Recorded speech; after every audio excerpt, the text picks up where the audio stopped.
Here are Will and Mike's 5.5 tips for selling a property during winter. Selling over the winter period does bring its unique challenges. So let's start off with tip number 1. Curb appeal.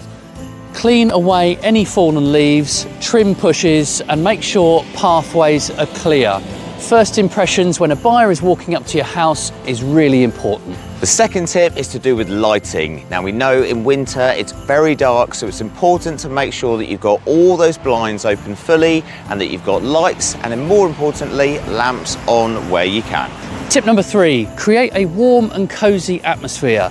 So make sure the heating is on and it's nice and warm when a buyer comes in. Also, scented candles can be a really good idea.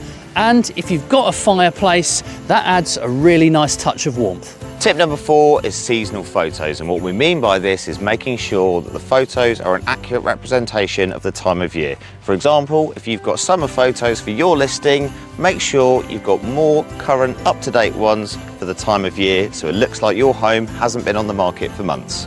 And finally, tip number 5 is to make sure that your estate agent is aware of the winter ready features. So what I mean by this is pointing out the fact that you might have double glazing, that the house has got insulation, and you've got a good and working boiler. So in summary, winter might not be the best time of year for you to sell, but hopefully these tips have given you something to give you the best opportunity. And our half tip for you is that if you want any advice or you want to reach out to us, then feel free, we'd love to help.